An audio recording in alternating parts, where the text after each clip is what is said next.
Baik, shalom saudaraku. Pada sore hari ini saya ingin bagikan kepada kita satu topik yang semoga bermanfaat bagi kita semua. Dan judul yang ingin saya bagikan kepada kita pada kesempatan ini adalah kiblat di dalam Alkitab.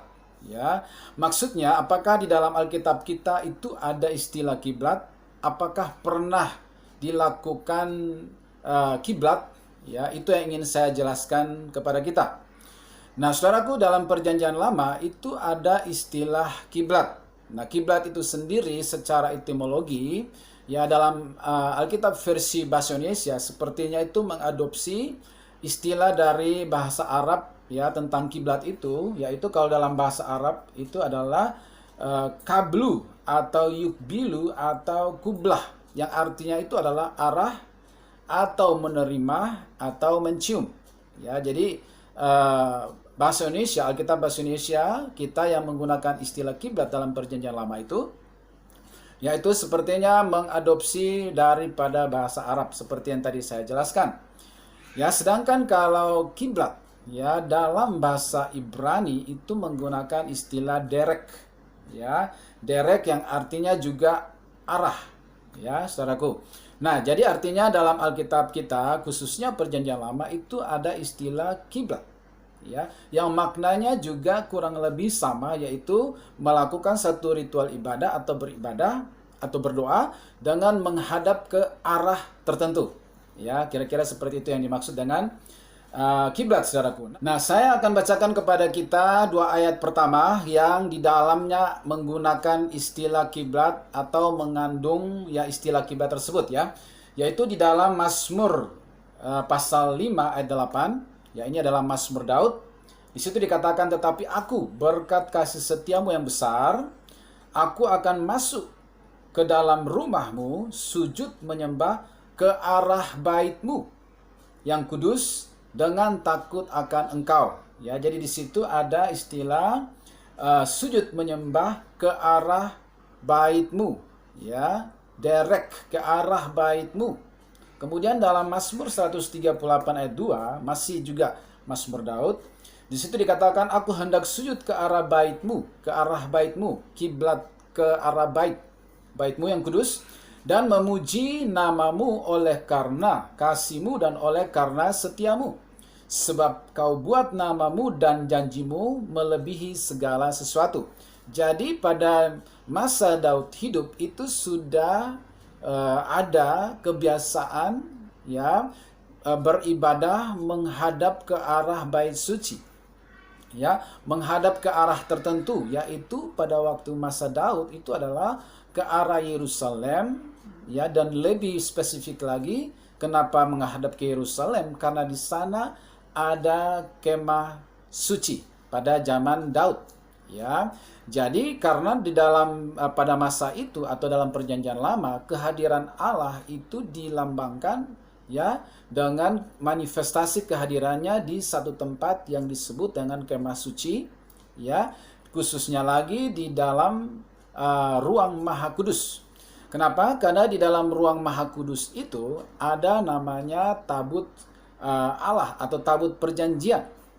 Ya, jadi tabut perjanjian itu melambangkan kehadiran Allah dan itu ada di dalam kemah suci khususnya di ruang Maha Kudus.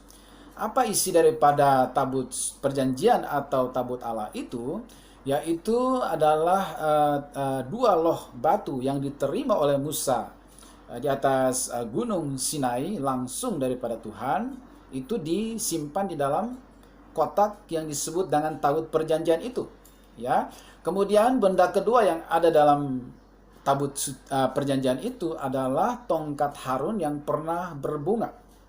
Kemudian benda ketiga yang ada dalam kotak itu atau bait perjanjian tabut perjanjian itu adalah buli-buli yang berisi mana yang pernah dimakan oleh orang Israel sepanjang perjalanan mereka dari Mesir sampai ke Kanaan. Jadi benda-benda itu ditaruh atas perintah Tuhan dalam tabut perjanjian, dan disitulah biasanya Allah menyatakan kehadirannya atau memanifestasikan kehadirannya, dan kemudian itu diletakkan di ruang Maha Kudus di kemah suci pada waktu itu, sehingga doa-doa dan ibadah-ibadah ritual orang Israel itu akan menjadi sah bila dilakukan di Yerusalem dan atau menghadap berkiblat ke arah Yerusalem.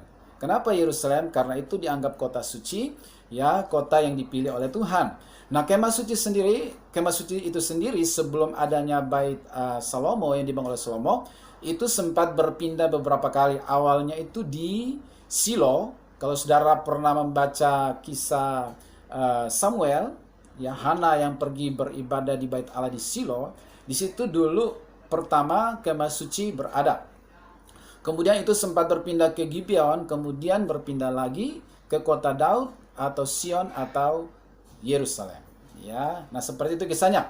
Nah, selanjutnya Daud itu sangat berhasrat untuk membangun bait Allah yang megah dan permanen, ya, sebagai rasa terima kasihnya kepada Tuhan karena perbuatan Tuhan yang begitu luar biasa dalam kehidupannya.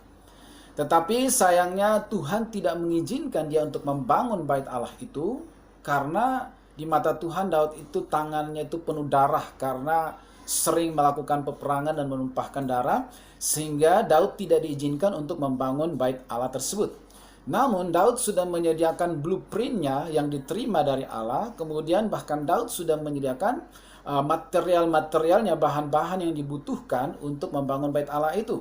Tetapi Tuhan katakan bukan kamu melainkan anakmu, ya. Sehingga pada akhirnya Salomo lah yang mewujudkan pembangunan bait Allah pertama, yang kemudian disebut bait Allah pertama atau bait Allah Salomo, ya. Nah, setelah bait Allah itu rampung dengan kemegahan yang luar biasa, kemudian ya, pada hari pentabisannya, maka berdoalah Raja Salomo pada waktu itu. Ya, seperti apa doanya? Ya, saya bacakan untuk kita.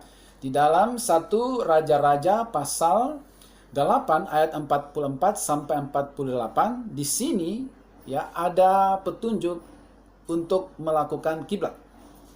Ya, ayat 44. Ya, di situ dikatakan pada hari pentabisan, ya, ini doa Raja Salomo. Apabila umatmu keluar untuk berperang melawan musuhnya ke arah Derek, ya bahasa Ibrani, ke arah manapun engkau menyuruh mereka, dan apabila mereka berdoa kepada Tuhan dengan berkiblat, ya ada istilah kiblat, Derek, ke kota yang telah kau pilih, yaitu maksudnya Yerusalem, dan ke rumah yang telah kudirikan bagi namamu. Ya, jadi kalau umatmu pergi berperang atau pergi ke tempat lain, ya. Kemudian kalau mereka berdoa dengan berkiblat ke arah Yerusalem dan lebih spesifik lagi ke bait Allah, 45. Maka engkau kiranya mendengarkan di sorga doa dan permohonan mereka, dan engkau kiranya memberikan keadilan kepada mereka. Jadi dimanapun orang Israel berada, asal doanya menghadap ke Yerusalem dan ke bait Allah, maka doanya akan diterima dan Tuhan akan memberikan keadilan dan keadilan kepada mereka. Ya, 46.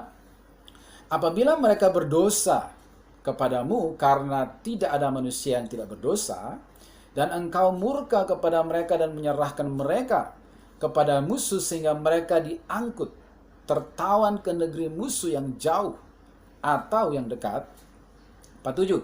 Dan apabila mereka sadar kembali dalam hatinya di negeri tempat mereka tertawan, dan mereka berbalik dan memohon kepadamu di negeri orang-orang yang mengangkut mereka tertawan, ya, dengan berkata kami telah berdosa, bersalah dan berbuat fasik. Ya, kemudian 48. Apabila mereka berbalik kepadamu dengan segenap hatinya dan dengan segenap jiwanya di negeri musuh yang mengangkut mereka tertawan, dan apabila mereka berdoa kepadamu dengan berkiblat, ya, dengan berkiblat ke negeri mereka yang telah kau berikan kepada nenek moyang mereka, ke kota yang telah kau pilih, yaitu Yerusalem, dan ke rumah yang telah kudirikan bagi namamu. Ya, jadi walaupun ditawan di negeri orang, di tempat perantauan, entah jauh ataupun dekat, ya, kemudian mereka berdosa dan sadar lalu berbalik kepada Tuhan dan berdoa, berkiblat ke Yerusalem dan khususnya ke bait Allah. 49. maka engkau kiranya mendengarkan di sorga, tempat kediamanmu yang tetap, kepada doa dan permohonan mereka, dan engkau kiranya memberikan keadilan kepada mereka, dan seterusnya. Jadi pada hari pentabisan bait Allah Salomo atau bait Allah pertama, ya, Raja Salomo berdoa seperti itu dan dikatakan bahwa umatmu dimanapun mereka berada, kemana mereka pergi, atau bahkan kalau mereka diangkut oleh musuh karena mereka berdosa, asal mereka berdoa dan berkiblat ke arah Yerusalem dan spesifiknya dari ke bait Allah, maka Allah akan mendengarkan mereka dan memberi keadilan kepada mereka. Nah, itu kisah daripada kiblat ya, saudaraku. Jadi dari zaman Daud sudah mengarah ke Yerusalem, ke kemah suci. Ya, pada waktu Salomo dipertegas lagi, saudaraku. Nah, kemudian bait Allah Salomo ini kemudian dihancurkan ya oleh Nebukadnezar.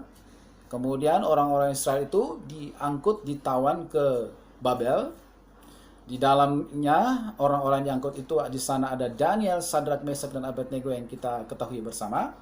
Lalu ketika Daniel berada di sana dan kemudian dia ada di dalam keadaan terancam akan dilemparkan ke gua singa, ya. Kemudian di dalam Daniel pasal 6 ayat 11, ya, di situ dikatakan bahwa demi didengar Daniel, ya, bahwa surat perintah itu, surat perintah apa? Surat perintah untuk mendiskreditkan dia dan kemudian akan dilemparkan ke dalam gua singa, ya, telah dibuat. Pergilah ia ke rumahnya, dalam kamar atasnya ada tingkap-tingkap, ya, yang terbuka ke arah derek, ya, kiblat, ya, ke arah Yerusalem, ya. 3 kali sehari ia berlutut berdoa serta memuji Allahnya seperti yang biasa dilakukannya. Jadi waktu seperti doa daripada Salomo tadi ya, waktu di perantauan di pembuangan, ya, Daniel itu punya kebiasaan berdoa 3 kali sehari, memuji Allahnya, menyembah Allahnya dengan menghadap ke Yerusalem, ke bait Allah. Itulah awal Alkisah daripada kiblat ada di dalam Alkitab sebelum Masehi, ya, saudaraku. Nah, kemudian saudaraku, kisah berikutnya lagi, setelah 70 tahun kemudian orang Israel ini kembali dari pembuangan, ya. Kemudian mereka membangun kembali bait Allah yang sisa-sisa bekas Salomo itu, ya, saudaraku. Kemudian saudaraku, pada zaman Herodes, di mana Yesus ada juga pada waktu itu, maka Herodes juga membangun kembali bekas bait Allah Salomo itu, memugarnya, merenovasinya, dan membuatnya kembali menjadi megah. Ya, itulah bait Allah di mana Yesus ada pada waktu itu. Ya, bait Allah kedua. Ya, jadi bait Allah yang kedua itu adalah bekas daripada bait Allah Salomo dulu yang masih ada sisa-sisanya. Kemudian itu direnovasi oleh Raja Herodes dan dibuat kembali megah, dan itulah bait Allah di mana Yesus ada pada waktu itu, di mana Yesus pernah membersihkannya, ya. Itu adalah bait Allah yang dibangun atau direnovasi kembali oleh Herodes setelah masa pembuangan, ya. Nah, bait Allah kedua ini yang direnovasi oleh atau dibangun oleh Herodes, direnovasi oleh Herodes ini dihancurkan juga oleh pasukan Romawi di bawah pemerintahan Kaisar Titus pada tahun 70 Masehi, ya. Itu sebabnya waktu itu Yesus pernah menubuatkan, ya. Ketika melihat bait Allah, Yesus berkata bahwa suatu saat, ya, bait Allah itu akan dihancurkan, tidak ada batu-batu yang tersusun, ya, seperti kemegahannya pada waktu itu, ya. Jadi itulah kisah daripada kiblat. Nah, yang menjadi pertanyaan, apakah di dalam perjanjian baru, mengapa kita orang Kristen tidak melakukan kiblat seperti pada perjanjian lama? Kenapa kiblat pada zaman perjanjian baru tidak menjadi suatu keharusan atau ketentuan yang harus kita lakukan? Ya, nah ini alasannya, saudaraku. Yang pertama, saudaraku, pada waktu Yesus datang pada waktu itu, ya, pada waktu dia menjadi manusia, di dalam Yohanes pasal 2 ayat 19, ketika Yesus ada di bait Allah atau membersihkan bait Allah, kemudian dia berkata bahwa rombaklah bait Allah ini. dan dalam 3 hari aku akan membangunnya kembali. Jadi kehadiran Yesus itu adalah membawa suatu tanda kutip revolusi, ingin membawa kita untuk beralih daripada ritual-ritual ibadah yang sudah sudah menjadi sekedar tradisi tetapi tidak ada lagi kehidupan di dalamnya, yang berorientasi hanya kepada aturan dan tempat, arah dan kiblat, tetapi tidak ada lagi kehidupan spiritual di dalamnya. Nah, Yesus menentang itu semua. Yesus membawa suatu revolusi dan dia berkata, runtuhkanlah bait Allah ini yang menjadi pusat kiblat, pusat ritual yang sangat dihormati oleh orang Yahudi. Runtuhkan, robohkanlah, dan aku akan membangunnya kembali dalam waktu 3 hari. Dan yang dimaksudkan itu adalah kematian dan kebangkitannya, yaitu terjadi dalam mati 3 hari kemudian bangkit kembali. Jadi artinya dengan mengatakan hal itu, artinya Yesus mendeklarasikan bahwa ibadah sejati itu bukan lagi akan berpusat di Yerusalem, di bait Allah, di ruang Maha Kudus, tetapi pusat ibadah pada perjanjian baru adalah pribadi Yesus yang sudah dibangun melalui salib, kematian dan kebangkitannya. Itu sebabnya Yesus katakan, rubuhkan dan aku akan membangunnya kembali dalam waktu 3 hari. Ya. Kemudian yang kedua, alasannya kenapa di perjanjian baru kita tidak perlu berkiblat lagi, ya, yang kedua adalah pada waktu penyaliban Yesus, ketika jam 3 dikatakan langit menjadi gelap, kemudian terjadi gempa bumi, ya. Lalu dalam Matius pasal 27 ayat 50 sampai 51 di situ dikatakan tabir bait suci terbelah 2 dari atas sampai ke bawah dan terjadi gempa bumi, ya. Dan itu juga sekaligus simbolik menandakan bahwa berakhirlah di situ juga segala model ritual perjanjian lama finish. Tidak berlaku lagi. Tabir bait Allah terbelah menjadi 2. Apa yang begitu dikultuskan oleh orang Yahudi, yaitu bait Allah, bait suci, di mana mereka menganggap bahwa Allah hanya hadir di satu lokasi, satu titik, satu tempat. Semua berakhir karena tabir bait suci terbelah menjadi 2. Selanjutnya pusat ibadah itu adalah Yesus, pribadi Yesus, kehadiran Yesus, bukan lagi satu tempat, bukan lagi harus ke arah tertentu, bukan ke kota tertentu, tetapi dalam roh dan kebenaran. Ya. Kemudian yang ketiga, di dalam 1 Korintus pasal 3 ayat 16, firman Tuhan berkata, tidak tahukah kamu bahwa kamu adalah bait Allah dan bahwa roh Allah diam di dalam kamu. Bait Allah bukan lagi gedung, bukan lagi gedung, ya, bukan lagi fisik, building, ya, bukan bangunan, tetapi kamu. Karena roh Allah diam di dalam kamu. Ya, jadi bait Allah itu adalah kita, orang percaya, karena di dalam kita ada roh Allah. Dulu Allah hanya hadir kalau ada bait Allah dan kalau ada kemah atau ruang Maha Kudus dan tabut Allah. Tetapi sekarang sejak Yesus datang, mati dan bangkit, kemudian kita percaya kepada Yesus, maka roh Allah dalam kita, maka bait Allah itu adalah kita. Bukan lagi building, bukan lagi bangunan, tetapi saudara dan saya. Ya. Nah, kemudian saudaraku, ya, sebab bait Allah adalah kamu. Ya, adalah kita. Kemudian di dalam Matius pasal 5 ayat 17, di situ dikatakan bahwa Yesus datang untuk menggenapi Taurat. Ya, Yesus datang menggenapi Taurat, ya, Yesus menjadi pusat ibadah bukan gedung atau fisik. Ya, di situ dikatakan bahwa Yesus datang bukan untuk meniadakan Taurat, ya, tetapi menggenapinya. Jadi seluruh tuntutan Taurat itu sudah digenapi oleh Yesus, sehingga esensi sebuah ibadah itu adalah Yesus. Pusat peribadatan orang Kristen itu adalah Yesus. Kapan saja, di mana saja, tidak harus pada satu tempat tertentu, ya, tetapi di dalam roh dan kebenaran. Ya, dan demikian juga dalam Efesus pasal 2 ayat 15a. Di situ dikatakan, sebab dengan matinya sebagai manusia, ia telah membatalkan hukum Taurat dengan segala ketentuannya, aturan-aturan, ritual-ritual di perjanjian lama, ya, yang bersifat ritual keagamaan untuk melakukan suatu ibadah, itu semua sudah digugurkan, sudah dibatalkan, sudah digenapi di dalam Yesus. Sehingga orang Kristen yang hidup dalam perjanjian lama hari ini tidak perlu lagi melakukan hal-hal tersebut, termasuk yang saya maksudkan dalam topik ini adalah berkiblat ke Yerusalem, ke bait Allah, ke tabut Allah. Ya, ibadah orang Kristen hari ini adalah di dalam roh dan kebenaran, karena bait Allah sesungguhnya adalah kamu, adalah kita. Ya, tidak tahukah kamu bahwa kamu adalah bait Allah, bahwa roh Allah diam di dalam kamu? Ya, kesimpulannya, orang Kristen tidak perlu melakukan kiblat karena Kristus adalah pusat ibadah dan Dia ada di dalam kita. Ya, kitalah bait Allah itu karena Roh Kudus ada di dalam kita. Kalaupun ya, kita harus bergereja atau ke gedung gereja, itu adalah tempat berkumpulnya umat Tuhan, tapi bukan tempat kehadiran Tuhan satu-satunya semata-mata. Tetapi itu adalah tempat kehadiran umat Tuhan untuk beribadah bersama-sama.